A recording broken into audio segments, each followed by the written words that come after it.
Bonsoir à tous et bienvenue dans votre magazine d'actualité avec une couverture de l'actualité un peu particulière aujourd'hui car très papale. Nous avons en effet choisi à la manière d'À la source de participer à cette journée spéciale qui marque les 1 an de pontificat du pape François. Beaucoup ont retenu une parole du pape François sur la place des divorcés remariés dans l'église. Nous sommes allés à la rencontre d'un couple accompagnateur de Miséricorde et Vérité qui suit des personnes séparées. L'exhortation apostolique Evangelii Gaudium a mis le feu dans le cœur de nombreux chrétiens. Un prêtre nous parle de la conversion pastorale qui s'opère chez lui et dans sa paroisse. Hier soir, Ladji Diallo témoignait avec sa guitare lors d'une soirée de prière à Paris. Il nous dit en quoi le pape le touche.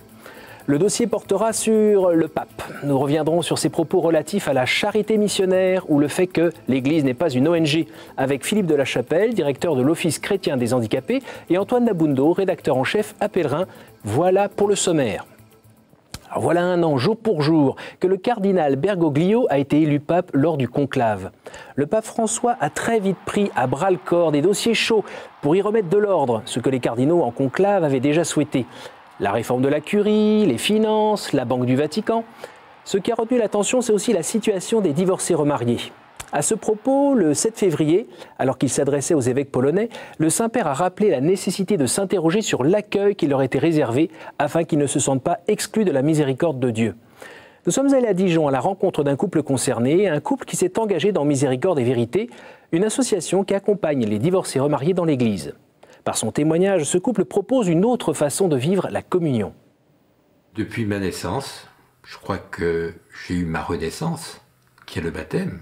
Et depuis ce temps-là, je suis un fils de l'Église. Et il est arrivé dans ma vie ce divorce. Et ce problème de la communion, bien sûr. Quand je me suis remarié, j'ai découvert que Dieu n'était pas prisonnier de ses sacrements. Et j'ai découvert qu'on pouvait vivre une communion spirituelle au cœur du Seigneur. Et ça m'a nourri d'une façon incroyable. Par moments, quand j'allais devant cet autel, devant ce prêtre, c'était le Christ qui était là. Et j'en pleurais.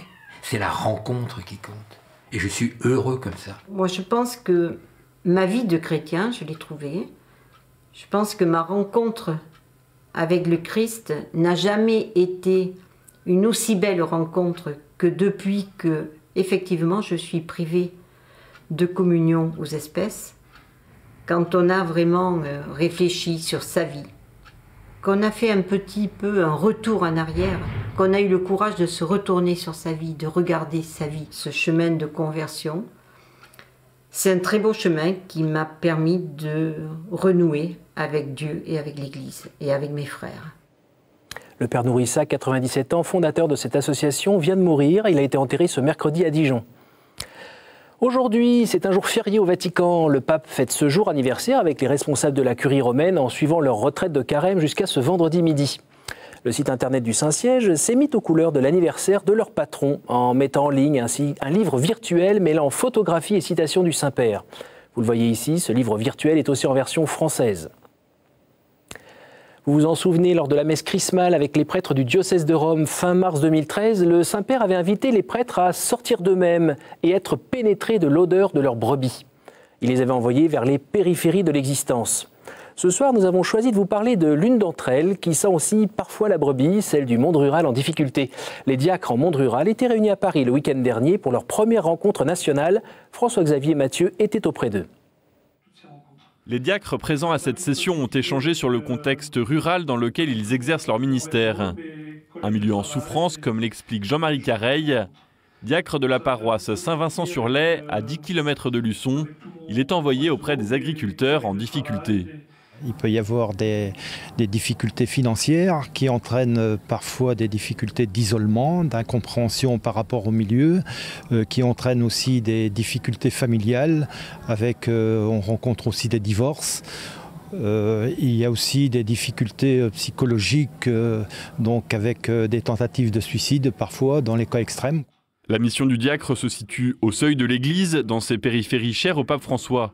Jean-Marie Douézé, lui aussi, est envoyé en mission auprès des agriculteurs en difficulté. Ce que j'aime dans cette mission du diacre, c'est d'être au seuil, à la limite de l'Église, voire en dehors de l'Église, être à l'écoute de ces gens qui peuvent être loin de l'Église et leur donner confiance en eux, en fait, en leur disant que tout n'est pas foutu, c'est possible de saisir quelques rebonds pour continuer à avancer. Le week-end était donc l'occasion pour ces diacres de réfléchir à comment ajuster leur mission d'évangélisation dans un monde rural en pleine mutation. Depuis 12 mois, le pape a donné des signes forts de simplicité. Sa façon de parler, d'être avec les personnes, de s'habiller, le choix de l'endroit où il habite, le véhicule avec lequel il se déplace.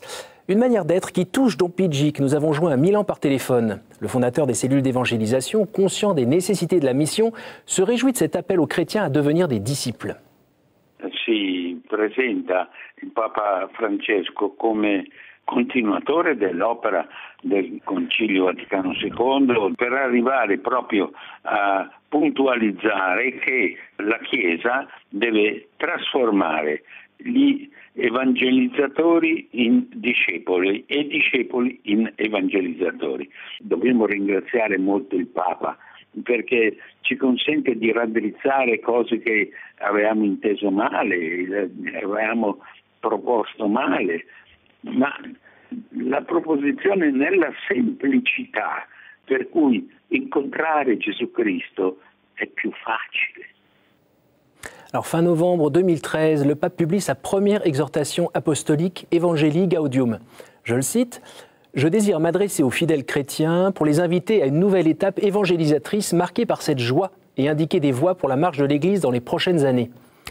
Une invitation à une conversion personnelle et une conversion pastorale qui a bousculé le père Julien de Pomerol. Nous sommes allés à sa rencontre dans sa paroisse de Chaponneau, dans la banlieue ouest de Lyon. C'est un objet précieux dont il ne se sépare presque jamais. Le père Laurent est prêtre dans un petit village en banlieue de Lyon. Et ces derniers mois, l'exhortation apostolique du pape François, la joie de l'Évangile, l'accompagne au quotidien. La publication de la lettre du pape en novembre dernier a été l'occasion de remettre sa mission en question. Moi, le point qui m'a le plus touché dans l'exhortation, et peut-être celui que j'ai le plus à travailler, c'est le chapitre sur l'homélie. Forcément, je suis directement concerné. Ça a été une révolution. J'ai pris un dictaphone, je me suis enregistré et je me suis dit, le pape a raison, mon homélie est trop longue, c'est pas très intéressant, c'est ennuyeux, donc il faut vraiment révolutionner l'affaire. La parole du pape est désormais au cœur de la vie paroissiale. François est professeur et animateur pastoral. Pour lui, la joie de l'Évangile est une invitation à s'interroger sur sa foi et sur sa place de catholique. C'est plutôt on va dire des points qui traversent toute la lettre, qui me touchent, et plus, non pas comme d'action concrète à prendre, mais plus comme un élan qui nous pousse à agir. Moi, je bois du petit lait. Je ne pouvais attendre que ça. Et donc, j'espère que ça aura un impact et une grande force, surtout pour renouveler les personnes de l'intérieur, parce que c'est vraiment ça qui compte. Signe de ce succès, en moins de 10 jours pour le Carême, plus de 300 livrets invitant les paroissiens à lire des extraits de la joie de l'Évangile ont été distribués dans la commune.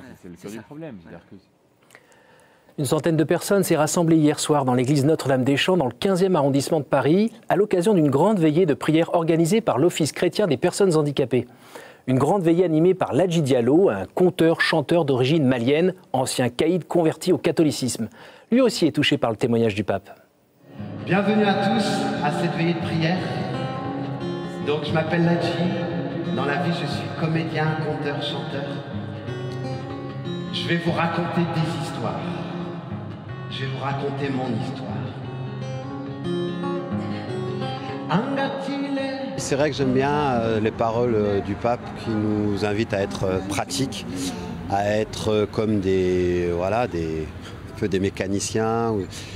Faut être simple, faut y aller, faut pas être dans des carcans intellectuels ou dans des peurs. Faut vraiment être naturel. C'est vrai que le pape François, c'est vrai comme il a dit l'autre jour, il y a quelques temps de ça, aller vers les uns les autres, se communiquer et s'aimer les uns les autres. C'est important de montrer le handicap. Et c'est vrai que je remercie le Seigneur pour tout ce qu'il nous donne. Confiance en mon amour, pour chaque jour de ta vie, pour chaque jour, pour chaque jour. Viens, viens.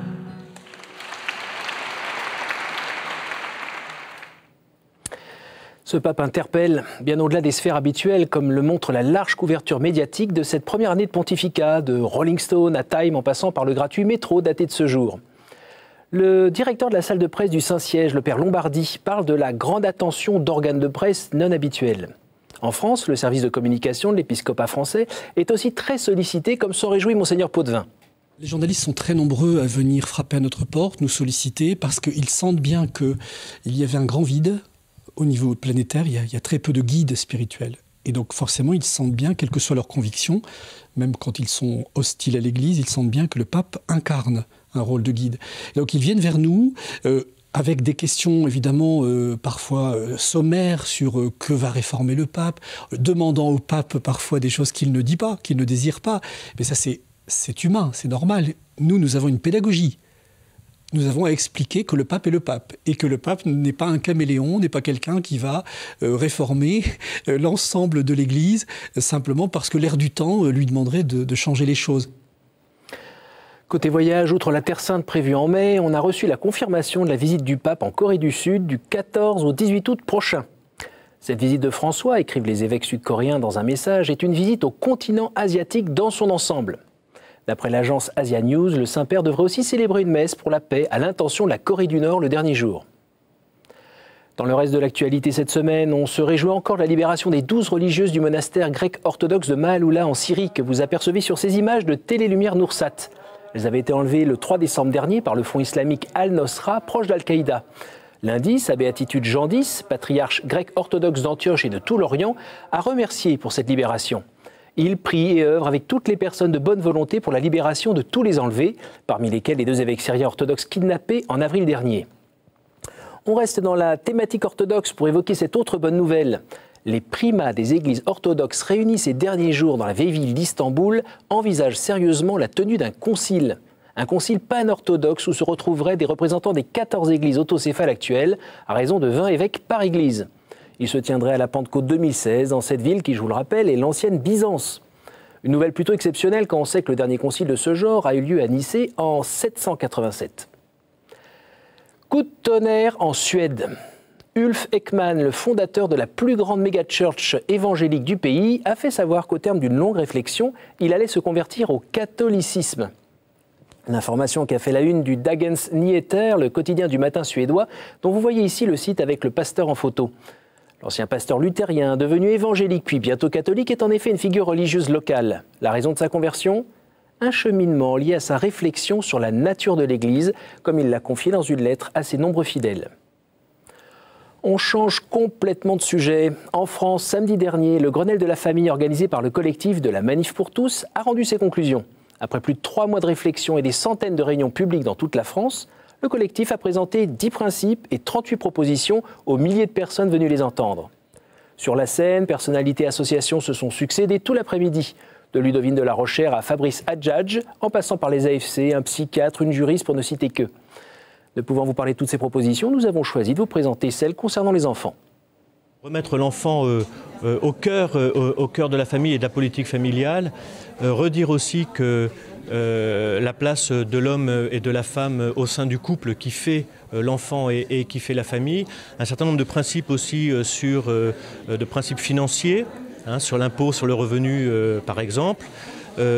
Principe de liberté aussi, liberté de choix des parents dans l'éducation de leurs enfants, mais également faciliter pour la femme le choix de travailler ou de pouvoir s'occuper de ses enfants ou du père d'ailleurs. Voilà, donc redonner de la liberté à la famille et au couple, ça nous paraît fondamental aujourd'hui. Alors vous l'avez peut-être vécu, le premier dimanche de Carême est celui de l'appel décisif pour les catéchumènes dans différents diocèses de France, comme ici ceux de Lille et de Bordeaux. L'appel décisif est cette étape marquée par la dimension ecclésiale. C'est en effet à l'Église, évêques, parrains, accompagnateurs et catéchistes, qu'il revient de discerner si les catéchumènes sont prêts. Écoutons Monseigneur Dornelas, archevêque de Rennes.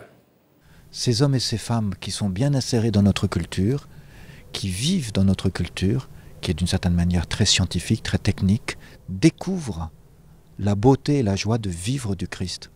Dans le fond, ces catéchumènes sont en train de nous dire que l'Église a une belle mission devant elle et que l'Évangile est une joie de vivre dans notre culture, dans notre société. Et plus ces catéchumènes nous interpelleront, plus nous saurons quelle joie c'est d'être chrétien dans le monde d'aujourd'hui et de demain. À vos chéquiers, la campagne du denier du culte est lancée depuis quelques semaines. Elle s'appuie sur des visuels dont certains font preuve d'une belle imagination. Vous voyez ici ceux du Mans, de Verdun et inratable de Gap. Il s'agit en effet d'attirer l'attention des catholiques car très peu d'entre eux contribuent au denier. Pour rappel, la quête contribue à l'entretien matériel des locaux, mais la collecte du denier, l'une des principales ressources des diocèses, est destinée exclusivement à la rémunération des prêtres et des animateurs laïcs en pastoral. La secrétaire générale adjointe en charge des questions économiques, juridiques et sociales à la Conférence des évêques de France nous commente l'évolution de cette ressource. Le denier de l'Église s'est élevé en 2013 à un montant de 247 millions d'euros. C'est une évolution de l'ordre de 1,3% par rapport à 2012 et effectivement donc une évolution supérieure à l'inflation. Nous avions constaté depuis 2005 à peu près et jusqu'en 2012 un tassement du nombre des donateurs au niveau national et nous avons constaté en 2013 une légère augmentation du nombre des donateurs. Importante nomination cette semaine, en Espagne tout d'abord, avec l'élection de Monseigneur Blasquez, l'évêque de Valladolid. Ce théologien avait déjà présidé cette conférence épiscopale entre 2005 et 2008. Pendant son mandat, c'est lui qui avait estimé que le dialogue entre les autorités politiques et ecclésiastiques devait se faire dans l'indépendance mutuelle. L'épiscopat allemand a lui aussi renouvelé sa présidence en nommant le cardinal Marx, archevêque de Munich et Freising. Il fait partie du conseil des 8 cardinaux choisis en mai dernier par le pape François pour l'aider à réformer la curie et à gouverner l'Église catholique. Il a été nommé coordinateur du nouveau conseil de l'économie institué il y a quelques jours par le Saint-Père. Enfin, le patriarche émérite de Lisbonne, le cardinal Policarpo, est mort hier. Cette figure de l'épiscopat européen avait été nommée par Jean-Paul II en 2001. Il était membre de la Congrégation pour l'éducation catholique, du Conseil pontifical pour les laïcs et du Conseil pontifical pour la culture. Un véritable homme de dialogue entre l'Église et le monde. En bref, Sainte Rita reste sourde aux appels des membres de sa drôle de paroisse dédiée au rite catholique gallican, un lieu célèbre pour sa sorte de messe annuelle pour les animaux. On la comprend, ces célébrations ne sont pas valides et ce pseudo-prêtre n'a pas reçu le sacrement de l'ordination, rappelle-t-on au diocèse de Paris. Les locaux de l'association devraient être vidés d'ici 6 mois et l'édifice rasé pour céder la place à des logements sociaux et des parkings. Comme prévu, nous retrouvons nos invités dans quelques minutes, le temps de feuilleter vos hebdos chrétiens.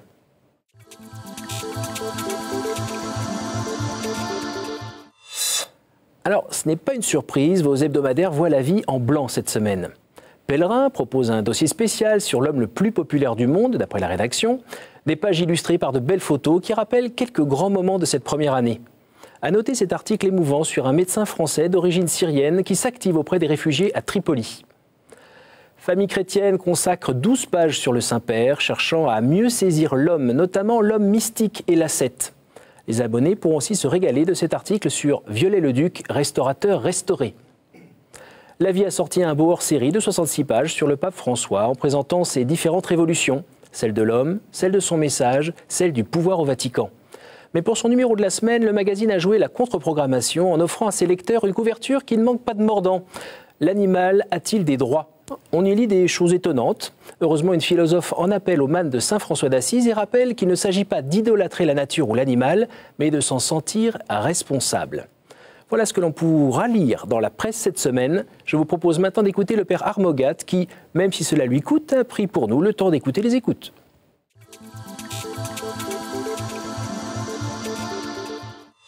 Nous avons eu les Wikileaks et puis les Vatileaks et maintenant on a les Sarcoleaks, des enregistrements clandestins réalisés de conversations tenues entre le président Nicolas Sarkozy, sa troisième femme, ses conseillers les plus intimes. Alors, on peut bien sûr s'interroger sur le fait d'avoir pris comme conseiller quelqu'un susceptible d'enregistrer les conversations. On peut aussi se demander si cette personne, qui est un grand spécialiste de la communication, a vraiment eu raison de laisser traîner de manière aussi négligente des enregistrements aussi importants. Mais ce que j'ai retenu pour avoir pu entendre des morceaux de ces textes avant que la justice, à juste titre, n'en ordonne le retrait, était la banalité des propos. Lors des Wikileaks, j'avais souligné que l'administration diplomatique américaine se nourrissait de bruits de couloirs, de ragots de bas étage, de conversations, de cocktails d'ambassade. Et puis, on peut constater que dans le plus haut cercle de l'État, s'agissant d'un changement de gouvernement, une opération d'État extrêmement importante, les propos tenus sont ceux du café du commerce, blagues de lycéens, plaisanteries de copains. Ce n'est pas très édifiant au total. À se demander si cet épisode désagréable et condamnable n'a pas eu au moins un mérite, celui de nous faire entrevoir par une petite fenêtre les coulisses de l'État et de nous laisser sceptiques et rêveurs sur leurs compétences et leur importance. C'est peut-être ça, finalement, qui est intéressant. Merci Père, et rendez-vous dans 15 jours pour une nouvelle chronique. Voici le temps d'ouvrir notre dossier de la semaine avec nos invités.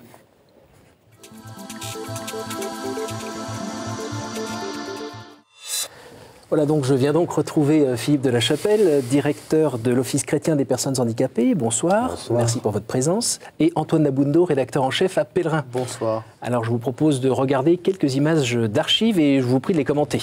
Ah oui, c'était une longue attente parce que ça durait longtemps, cette fumée qui n'arrivait pas. Et la voilà. Et vous la trouvez de quelle couleur? On s'est interrogé pendant un bon moment, est-ce qu'elle est grise, est-ce qu'elle était blanche? Donc c'était il y a un an lors de l'élection du pape en soirée. Absolument. Vous étiez ici en plateau. Oui. Et que d'événements se sont passés en une année. Quel est l'événement qui vous a le plus marqué pour cette première année de pontificat? Il y en a trop, mais ceci dit, on a vu tout à l'heure des images de ce petit garçon, Didier, qui s'est pressé contre le pape, qui a pris son trône pendant un moment, et c'est un petit garçon autiste. Et je crois que c'est assez signifiant de la façon dont ce pape s'est fait proche de tout un chacun. Et il a eu cette phrase un jour de dire « les pauvres ont leur place au premier plan dans l'Église ». Et bien ce petit garçon, avec son autisme, s'est senti chez lui, dans cette Église, auprès de ce pape si bon. Alors dans son homélie de mars dernier, le pape rappelle que l'Église n'est pas une ONG. Comment avez-vous entendu cette phrase ? Écoutez, d'abord, je m'en suis réjoui parce que de fait, c'est pas une ONG. Il a eu aussi une autre image dans d'autres paroles qui était de prendre l'image d'un hôpital de campagne et ça me convient beaucoup mieux.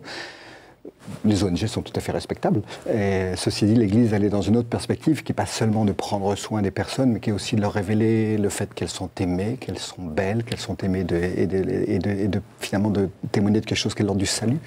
Et l'hôpital de campagne contient cette dimension de miséricorde, de compassion, de proximité, qui trouve sa source en Jésus. Et je pense que d'être les uns les autres acteurs de cet hôpital de campagne qui nous appelle à être, je trouve ça très beau. Antoine, est-ce que vous avez réussi à illustrer dans votre magazine depuis un an cette thématique ?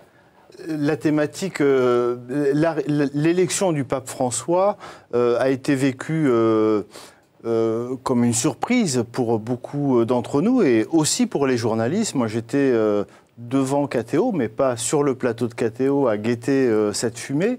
Et puis on a travaillé toute la nuit. Passé ce moment de surprise, j'allais dire que cette surprise s'est transformée en divine surprise parce que, vous l'avez dit tout à l'heure, en quelques temps, et j'allais dire le soir même, dans ses premiers mots, dans ses premiers gestes, le pape François s'est imposé comme un homme qui, j'allais dire, révolutionnait en douceur l'Église. Peut-être qu'il la révolutionnera de manière plus forte encore demain, par sa proximité, les mots simples qu'il emploie et qui nous touchent au cœur, les gestes forts qu'il a posés. Vous en avez signalé un. Souvenons-nous aussi en juillet de sa visite surprise à Lampedusa et de sa formule qui a tellement résonné dans le monde pour les journalistes et pour un hebdomadaire catholique comme Pèlerin. C'est un bonheur de travailler et de suivre l'activité de ce pape. Je rebondis sur ce propos. Le pape s'est fait l'ardent promoteur de la charité missionnaire, notamment dans son exhortation apostolique. Même question, qu'est-ce que cela signifie, cette charité missionnaire ? Les pauvres sont l'Église. Les pauvres sont l'Église. On l'oublie toujours, mais les pauvres, c'est vous et moi. Ça n'est pas que c'est vous et moi, à condition que nous consentions à cette pauvreté. Et je pense que si on ne met pas les plus fragiles, les plus pauvres, les plus au cœur de l'Église, nous manquerons à ce que nous sommes, parce que c'est eux qui nous disent le chemin.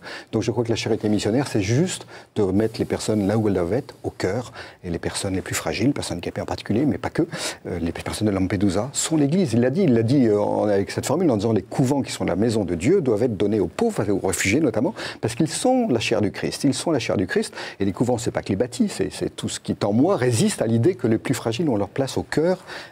Et encore une fois, le plus fragile, ça peut être moi, mais à condition que je consente à cette fragilité. Est-ce que c'est nouveau ? Non, non. Mais je pense qu'il y a une façon de le dire qui est assez nouvelle. Moi, ce qui me touche beaucoup, c'est que dans toutes ces paroles du pape, c'est ma propre conversion qui est appelée. Je me sens toujours appelé à me changer moi-même, à me convertir moi-même. C'est pas tant de regarder les autres en disant il faudrait qu'ils changent, c'est qu'est-ce que je peux changer en moi pour être plus fidèle à cette invitation de Jésus à s'aimer les uns les autres. Et lui, il n'arrête pas de nous remettre dans cette perspective de conversion et de mission, d'évangélisation. La réaction, Antoine? Oui, je crois que chaque pape, à sa manière, laisse une trace forte, une empreinte forte dans nos consciences, dans nos esprits, dans nos cœurs. Peut-être que Benoît XVI nous avait invités en profondeur à rechercher les sources de notre foi et de pouvoir en rendre compte. Peut-être que le pape François va nous faire redécouvrir la simplicité et la beauté du message de l'Évangile. Vous disiez, est-ce que c'est nouveau? Non, il n'invente pas l'Évangile, il nous invite peut-être à le relire et à le reprendre comme une source vive pour aller au service du frère et remettre aussi en avant, redonner du cœur à l'ouvrage à tout un tas de chrétiens qui étaient déjà engagés, qui tenaient bon malgré toutes les difficultés. On a eu en France Diaconia 2013, le service du frère, la fraternité au cœur de l'action chrétienne et de la vie chrétienne. Peut-être que le pape François redonne un encouragement à tous ceux qui se sont engagés depuis des années et qui ont tenu bon. Une dernière question. Le pape invite à rejoindre les périphéries existentielles. Ça résonne comment à l'OCH ? D'abord, ça s'inscrit dans une expérience qu'on a vécue, qu'on avait décidé avant qu'il soit nommé, qui était un tour de France où on allait à la rencontre de ce qui nous était donné de rencontrer. C'était une expérience qui nous a fait comprendre cette notion de géographie. Parfois, on me demande est-ce que les personnes handicapées sont dans cette géographie, et moi, ma réponse, c'est dire non, elles sont au contraire au cœur. Mais par contre, elles sont révélatrices des périphéries existentielles dans lesquelles nous sommes tous, parce qu'elles sont révélatrices d'une grande souffrance de notre société, qui est de ne pas supporter la fragilité, le manque, la dépendance, etc. Et d'une certaine manière, en ce sens-là, on les exclut. Mais finalement, elles sont que révélatrices de cette souffrance qui est la nôtre, et elle nous invite à nous réconcilier avec cette dimension fragile et à faire une société de communion et une église qui soit, encore une fois, dont les plus fragiles sont le cœur, parce qu'il révèle Jésus. Merci beaucoup, messieurs, pour cet échange qui a complété cette belle journée où on a fêté ces 1 an de pontificat sur KTO. Merci à vous, chers téléspectateurs, pour votre fidélité. Vous pouvez revoir ces programmes sur ktotv.com et n'hésitez pas à réagir sur les réseaux sociaux. Bonne fin de soirée et à la semaine prochaine.